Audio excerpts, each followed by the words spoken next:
प्यारे बच्चों, कैसे हैं आप सब। स्वागत है आपका अपने YouTube channel RCI the study point में। आज की कक्षा इंटरमीडिएट के विद्यार्थियों के लिए है और संस्कृत का 5वां अध्याय सुभाषित रत्नान। सुभाषित रत्नान का तात्पर्य होता है सुंदर कथन रूपी रत्न। तो आइए देखते हैं, अपनी पुस्तक निकाल लीजिए और मेरे साथ अर्थ को समझते चलिए। भाषासु मुख्या मधुरा दिव्या गीर्वाण भारती। भाषासु माने भाषाओं में, संसार की समस्त भाषाओं में मुख्या माने मुख्य, मधुरा माने मधुर, दिव्या माने दिव्य, गीर्वाण भारती यानी संस्कृत भाषा है। तस्या ही मधुरम काव्यम, वैसा ही इसका मधुर काव्य है। तस्माद अपि सुभाषितम, और उससे भी सुंदर इसके सुभाषित हैं, अर्थात सूक्तियां हैं। ठीक है, कोई शब्द न समझ में आया हो तो आप कमेंट करके पूछ सकते हैं। फिर एक बार देख लीजिए, जो संस्कृत भाषा है वह सभी भाषाओं में मुख्य, मधुर, मुख्य का तात्पर्य प्रधान, मधुर और दिव्य है। उतना ही मधुर इसका काव्य है। जो काव्य रचा गया है संस्कृत भाषा में वो उतना ही मधुर है, और उससे भी मधुर क्या है? सूक्तियां हैं। सुखार्थिनः कुतो विद्या, कुतो विद्यार्थिनः सुखम। सुखार्थिनः कुतो विद्या, सुख को जो चाहता है उसको विद्या कहाँ, अर्थात उसे विद्या की प्राप्ति नहीं होगी। और विद्यार्थिना, जो विद्या को चाहने वाले हैं, जो विद्यार्थी हैं, उनको सुख कहाँ।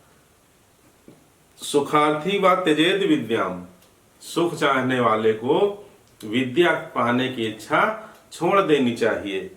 और विद्यार्थी व त्यजेत सुखम, और जो विद्या चाहने वाले विद्यार्थी हैं उन्हें सुख की इच्छा छोड़ देनी चाहिए। कहने का तात्पर्य यह है कि सुख और विद्या एक साथ नहीं प्राप्त हो सकती। विद्या एक साधना है, विद्या प्राप्ति एक साधना है, कठोर तप है जिसके द्वारा विद्या की प्राप्ति होती है। इसलिए जो सुख चाहते हैं उन्हें विद्या प्राप्ति की इच्छा, कामना को त्याग देना चाहिए, और जो विद्या चाहने वाले विद्या प्रेमी हैं उन्हें सुख की इच्छा का त्याग कर देना चाहिए। ठीक है। जल बिंदु निपातेन क्रमशः पूर्यते घटा। जल बिंदु निपातेन, टप टप करके जैसे जल से की बूंद गिरती है, एक एक बूंद से घड़ा भर जाता है। बूंद एक एक गिर रही हो, नीचे घड़ा रखा हो तो घड़ा भर जाएगा। ठीक वैसे ही सा हेतु सर्व विद्यानाम धर्मस्य च धनस्य च, ठीक यही कारण, इसी प्रकार का कारण हेतु है सभी विद्याओं, धर्म और धन के लिए। अर्थात धीरे धीरे धैर्य पूर्वक कार्य करते जाइए तो आपका धर्म बढ़ेगा, धन बढ़ेगा, और धर्म, सभी प्रकार की विद्या, धर्म और धन तीनों में वृद्धि होगी। कहा गया है धीरे धीरे रे मना, धीरे से सब होए, माली सींचे 100 घड़ा, रुत आए फल होए। यानी सब कुछ धैर्य पूर्वक काम करना चाहिए। धीरे धीरे होता है, माली चाहे 100 घड़ा सींच दे बगीचे में, लेकिन जब रुत आएगी, समय आएगा, तभी फल की प्राप्ति होगी, उसके पहले फल नहीं मिलने वाला। ठीक है। अगला देखिए, बहुत प्यारा श्लोक है। काव्य शास्त्र विनोदेन कालो गच्छति धीमताम। धीमताम, जो बुद्धिमान लोग हैं।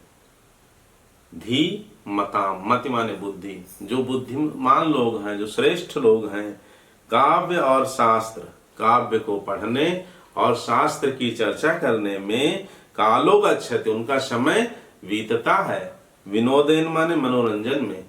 ठीक है, काव्य को पढ़ करके उन्हें मनोरंजन की प्राप्ति होती है, और शास्त्रों की चर्चा पढ़ करके और करके, सुन करके, पढ़ करके, यानी शास्त्र का अध्ययन और उसकी चर्चा करने से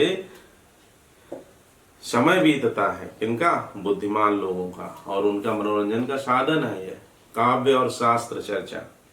व्यसनेन च मूर्खाणाम निद्रया कलहेन वा, और जो मूर्ख लोग हैं उनका समय कैसे बीतता है? बुरी आदतों में। व्यसनेन निद्रया कलहेन वा, और सोने में बिताते हैं, और कलह करने में, झगड़ा, लड़ाई झगड़ा करने में, आपस में झगड़ा करेंगे, मूर्खों का समय इसमें बीतेगा। अथवा फिर बड़े बड़े सोएंगे दिन में, खाट तोड़ेंगे, अथवा फिर बैठ करके किसी पेड़ के नीचे ताश खेलेंगे। इस तरह से मूर्खों का समय बीतता है। और जो बुद्धिमान लोग हैं उनका पढ़ने पढ़ाने में, काव्य को पढ़ने में और शास्त्र चर्चा करके उनका मनोरंजन होता है, और इस प्रकार उनका समय बीतता है। ठीक है, तो आप किस श्रेणी में आते हैं अपने को देख लीजिए। यदि आप पढ़ने में आपका मन लगता है तो आप बुद्धिमान व्यक्ति हैं। न चौरहार्यम न च राजहार्यम न भातृभाज्यम न च भारकाय। बहुत सुंदर श्लोक। व्यय कृते वर्धते एव नित्यम विद्या धनम सर्वधन प्रधानम। देखिए, न चोर चुरा सकता है। विद्या कैसा धन है जिसे चोर चुरा नहीं सकता। न चौरहार्यम न च राजहार्यम, न राजा उसे हरण कर सकता है, छीन सकता है। ठीक है, क्या? धन, सोना चांदी। आपको चांदी के सिक्के मिल जाए, सोने के सिक्के मिल जाए, पता चल जाए खजाना मिला है, तो पुलिस आएगी और अपने अंदर में सारा माल ले लेगी। लेकिन आप विद्या बढ़ाते जाए, खूब पढ़ लें, कोई चुरा सकता है? न चौरहार्यम, न कोई चुरा सकता है, न च राजहार्यम, और न राजा उसका अपहरण कर सकता है, छीन सकता है। न भ्रातृभाज्यम, और भाई उसे बटा नहीं सकता। न च भारकारी, और भारकारी भी नहीं है। व्यय कृते वर्धत एव नित्यम, और जितना व्यय करो, जितना बांटो, उतना बढ़ती है। नित्य माने नित्य। विद्या धनम सर्वधन प्रधानम, विद्या धन ऐसा है जो सभी धनों में प्रधान है, सर्वश्रेष्ठ धन है। विद्या रूपी सर्वश्रेष्ठ धन ऐसा है, आप इस तरह से अनुवाद करें, जिसे ना तो चोर चुरा सकता है, न राजा छीन सकता है, न भाई बटा सकता है, और ना ही यह भार को बढ़ाने वाली है। इसे जितना बांटा जाए उतना ही यह घटती नहीं है, अपितु बढ़ती है। ठीक है, अब अगला देखिए। लोगों के व्यवहार के संबंध में इस श्लोक में कहा गया है कि परोक्षे कार्य हंतारम। परोक्षे, प्रत्यक्ष का विलोम है परोक्षे, पीठ पीछे जो कार्य को बिगाड़ दें, बुरा चाहें। प्रत्यक्षे प्रियवादिनम, और सामने जब आए तो बड़ा मीठा प्रिय बोले। वर्ज एत तादृशम मित्रम, वर्ज एत माने ऐसे मित्र को त्याग देना चाहिए, छोड़ देना चाहिए। तादृशम, इस प्रकार के। मित्रम माने मित्र को, जो विष कुंभम पयो मुखम, जैसे विष से भरा हुआ घड़ा हो और उसके मुख पर पयो हो, दूध दिखाई दे। ठीक है, ऐसे मित्र को त्याग देना चाहिए। समझ में आ गया? परोक्षे कार्य हंतारम प्रत्यक्षे प्रियवादिनम, जो पीठ पीछे अप्रत्यक्ष रूप से हमारी बुराई चाहे, हमारी बुराई करे, हमारे कार्यों को बिगाड़े, और जब सामने पड़े तो बहुत मधुर बोले, बहुत मीठा बोले। वर्ज एत, तोड़ लीजिए इसे।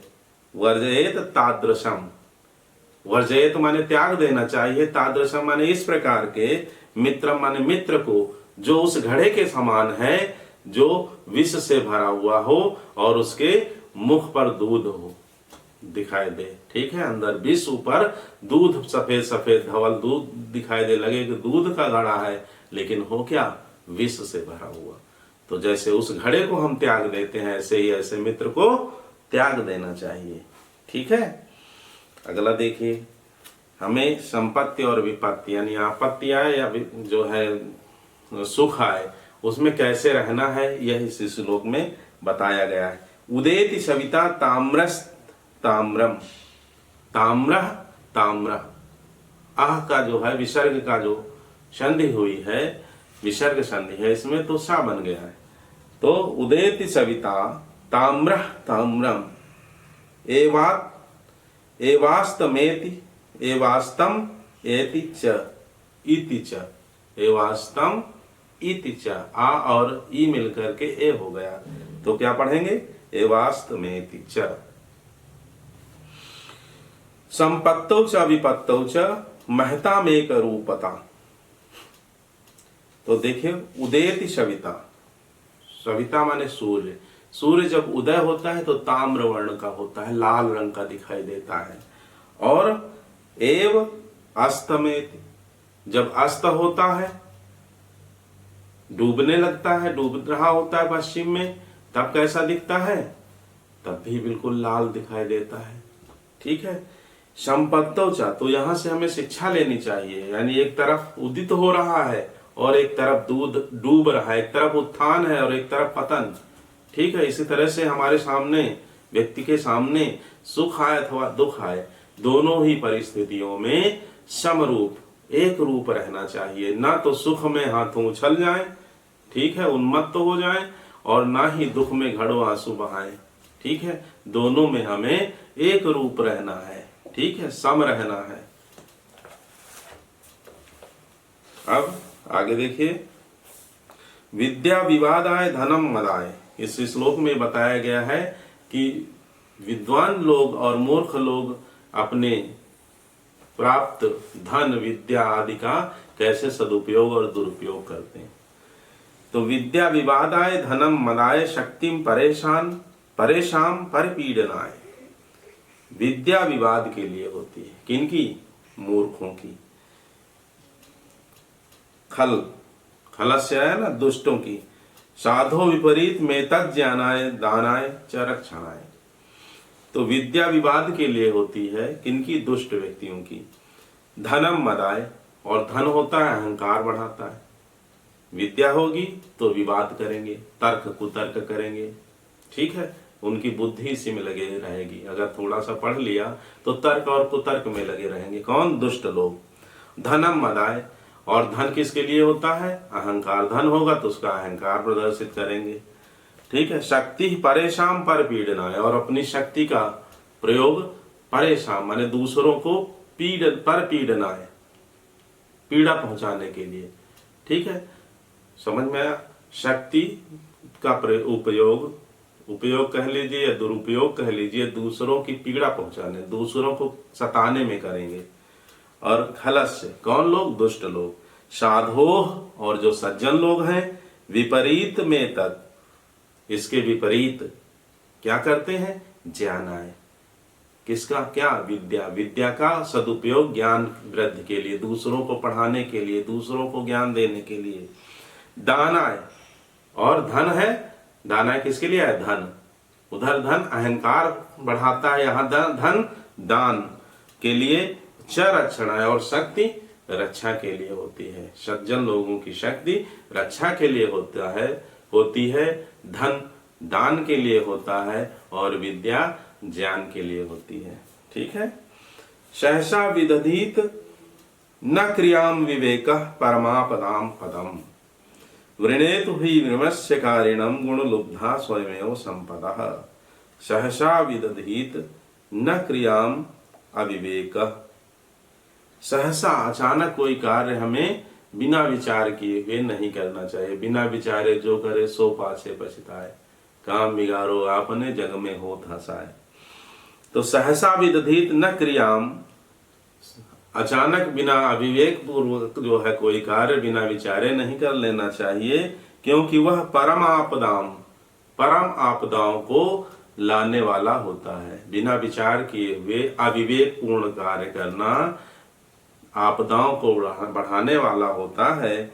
वृणेतु ही विमर्शकारिणम, और इसके विपरीत वर्ण करती है। कौन? गुणलुब्धा लक्ष्मी, गुण पर लुब्ध होने वाली लक्ष्मी। वृणेतु माने वर्ण करती है, विमर्शकारिणम, जो विचार विमर्श करके कार्य करते हैं, ठीक से सोच विचार करके जो काम करते हैं, ऐसे लोगों पर लक्ष्मी ऐसे लोगों को लक्ष्मी स्वयं वर्ण करती है, अर्थात सारी संपदा ऐसे लोगों के पास स्वतः ही चली आती है। गुण लुब्धा स्वमेव संपदा, स्वयं ही संपदा चली आती है। उधर गोस्वामी तुलसीदास जी लिखते हैं कि जिम सिर सरिता सागर मह जाही यद्यपि ताहि कामना नाही। जैसे सारी नदियां समुद्र में जा करके मिल जाती हैं, यद्यपि समुद्र को कोई कामना नहीं होती। तिम सुख संपत्ति बिना ही बुलाए, उसी तरह से सुख और संपत्ति बिना बुलाए धर्मशील पर जाहि सुभाए। धर्मशील जो है उस पर स्वाभाविक रूप से पहुंच जाते हैं सुख संपत्ति उसके पास। ठीक है, स्थायी रूप से जाने वाले नहीं, स्थायी रूप से रहने वाली संपत्ति। ठीक, तो वही ये बात यहाँ है कि सहसा विदधीत न क्रियाम अविवेका। अविवेक पूर्ण अचानक कोई कार्य बिना सोचे विचारे नहीं करना चाहिए, क्योंकि वह आपदाओं को बढ़ाने वाला होता है। अनेक आपदाएं आती हैं। ठीक है, वृणेतु ही वृणेतु माने वर्ण करती है, विमर्शकारिणम जो विचार विमर्श करके काम करता है, गुण लुब्धा स्वयमेव संपदा। गुण लुब्धा गुणों पर लुब्ध होने वाली लक्ष्मी उसके पास स्वतः ही आ जाती है। ठीक, 10वां देखिए, जो महान लोग होते हैं, जो महापुरुष लोग होते हैं, उनका चित्त कैसा होता है, इस बारे में चर्चा की गई है। इस श्लोक में बताया गया है, वज्राद्रपि कठोराणि मृदून कुसुमादपि। वज्र से भी अधिक कठोर और मृदून कुसुमादपि, और कुसुम माने फूल से भी ज्यादा मृदुल चित्त होता है। किनका? जो महान पुरुष होते हैं, जो महान लोग होते हैं उनका। लोकोत्तराणाम चेतांश, लोकोत्तर पुरुषों का। ठीक है, लोक से उठे हुए जो महापुरुष हैं उनका। चेतांश को न विज्ञातुम अर्हति, ऐसे लोगों के चित्त को कौन जान सकता है। अगला देखिए, प्रीणाति यह सुचरितैः पितरम सपुत्रो। प्रीणाति माने प्रसन्न करता है, यह सुचरितैः जो अपने सुंदर चरित्र से, पितरम सपुत्रो पिता को वह पुत्र, ऐसा पुत्र जो अपने सुंदर कार्यों के द्वारा पिता को प्रसन्न करता है। यद भर्तुरेव हितमिच्छति तत् कलत्रम, और जो अपने पति का हित चाहने वाली हो, सदा सर्वदा हित करने वाली और हित चाहने वाली हो, ऐसी स्त्री। तन्मित्र माँ पदि सुखे च समक्रियम यद, और ऐसा मित्र जो आपद माने आपत्ति में और सुख में समान रूप से साथ देता हो, ऐसा मित्र।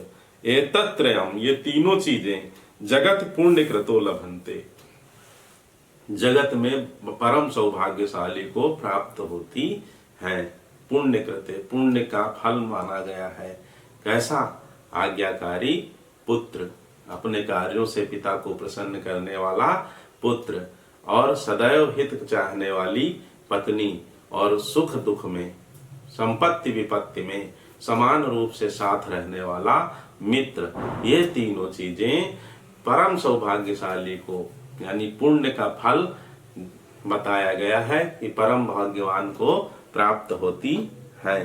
कामान दुग्धे विप्रकर्षत्य लक्ष्मी कीर्ति सूते दुष्कृतम च हिनस्ति शुद्धाम शांताम मातरम मंगलानाम धेनुम धीराम सुनृताम वाचमाहु। धेनु गाय कहा गया है, धीरा सुनृताम वाचमाहु, सुंदर और सत्य वचन को, यानी जो सत्य हो और सुंदर हो, ऐसी सुभाषित, ऐसी वाणी क्या होती है? उस गाय की तरह होती है जो कामान दुग्धे, जो इच्छाओं की पूर्ति करने वाली होती है। दुहने वाली माने पूर्ति करने वाली, कामान माने इच्छाओं की, कामनाओं की, दुग्धे माने दुहने वाली अर्थात पूर्ति करने वाली। विप्रकर्षत्य लक्ष्मी, आकर्षत्य अलक्ष्मी को माने दरिद्रता को दूर करने वाली होती है। विप्रकर्षत अलक्ष्मी माने दूर करने वाली, किसे? अलक्ष्मी माने दरिद्रता को दूर करने वाली होती है। और कीर्तिम सूते, सूते माने जन्म देने वाली, यश को, कीर्ति को, यश को, कीर्ति यानी यश को जन्म देने वाली होती है। दुष्कृतम या हिनस्ति, और दुष्कृतम माने बुराई को, पाप को, हिनस्ति मारने वाली होती है। ठीक है, क्या? कैसी गाय?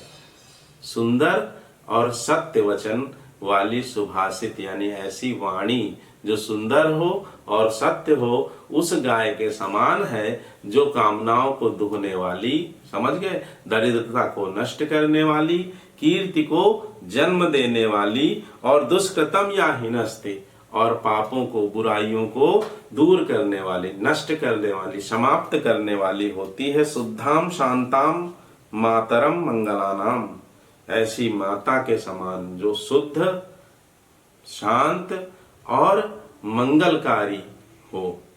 क्या? सत्य और प्रिय वाणी। ठीक है। व्यतिसजति पदार्थानांतरः को अपि हेतु न खलु बहिरूपाधीन प्रीतयः संश्रयन्ते विकसति हि पतंगस्योदये पुंडरीकं द्रवति च हिमरश्माउद्गते चंद्रकांता। व्यतिसजति पदार्थांतरः को अपि हेतु, व्यतिसजत का तात्पर्य मिलाता है, पदार्थांतरः पदार्थों के अंतर, आंतर माने आंतरिक, आंतरिक को अपि हेतु कोई अन्य कारण, पदार्थों को मिलाने वाला कोई अन्य कारण, हेतु माने कारण है जो हमें मिलाता है, जो संसार में हमें पदार्थ मिलते हैं उसका कारण हेतु कोई अन्य ही होता है। न खलु बहुरूपाधीन प्रीतयः संश्रयन्ते, बहुरूपाधीन माने बाह्य कारणों पर, संश्रयन्ते माने आश्रित होता है, यह बाह्य कारणों पर आश्रित नहीं होता। ठीक है, बाह्य कारणों पर निर्भर नहीं करता है। क्या? प्रेम। विकसत ही पतंगस्योदये पुंडरीकम, जैसे पतंग माने सूर्य के विकसित होने पर कमल स्वतः खिल जाता है, और द्रवत ही हिमरश्मा उद्गते चंद्रकांता, जैसे चंद्रमा के निकलने पर हिमरश्मि किसकी है? चंद्रमा की। तो उन चंद्रमा के उदय होने पर चंद्रकांत मणि स्वतः ही द्रवित होती है। इसी तरह से संसार में जो प्रेम है वह बाह्य कारणों पर निर्भर नहीं होता, आंतरिक विषयों पर, आंतरिक कारणों पर निर्भर होता है, जो हमें प्राप्त होता है, जो हमें लोगों से मिलता है। निंदन्तु नीति निपुणा यदि वा स्तुवन्तु लक्ष्मी समाविशतु गच्छतु वा यथेष्टम। बहुत सुंदर श्लोक है। निंदन्तु नीति निपुणा, नीति में निपुण लोग चाहे तो निंदा करें, माने नीतिज्ञ, नीति को जानने वाले लोग निंदा करें, यदि वा स्तुवन्तु अथवा स्तुति करें। लक्ष्मी समाविशतु गच्छतु वा यथेष्टम, लक्ष्मी आए, स्वतः आ जाए, अथवा अपनी इच्छा से चली जाए। अद्यौ वा मरणमस्तु युगांतरे वा, मृत्यु आज हो अथवा युगों के बाद हो। न्यायात् पतः प्रवचलन्ति पदम न धीरा, न्याय के पथ पर चलने वाले लोग, न्यायात् पतः, न्याय के पथ पर चलने वाले लोग, प्रविचलन्ति माने चलने वाले लोग, पदम न धीरा, धीर लोग, धैर्यवान लोग, एक पद भी, एक पद माने एक पैर भी अडिग नहीं होते, अर्थात जो धैर्यशाली लोग हैं वह अपने लक्ष्य को प्राप्त किए बिना रुकते नहीं हैं, एक कदम भी पीछे नहीं हटाते हैं। भाव यह है। और अंतिम है, ऋषयो राक्षसी माहु वाच मुन्मृत दृप्तयोः सा योनिः सर्वैराणाम सा ही लोकस्य निःसृति। मतलब ऋषया, ऋषियों ने, राक्षसी माहु माने राक्षसी कहा है, वाचम माने वाणी को, उन्मत्त दृप्तयो मतवाले और अहंकारी की। जो मतवाला व्यक्ति है और अहंकारी व्यक्ति है उसकी वाणी को क्या कहा है? राक्षसी। किसने कहा है? ऋषया। देखो ऋषयो, ऋषियों ने। राक्षसी माहु माने राक्षसी वाणी कहा है। किस व्यक्ति की वाणी को? जो अहंकारी है, उन्मत्त है और मतवाला और अहंकारी। उन्मत्त माने मतवाला और अहंकारी है। ठीक है।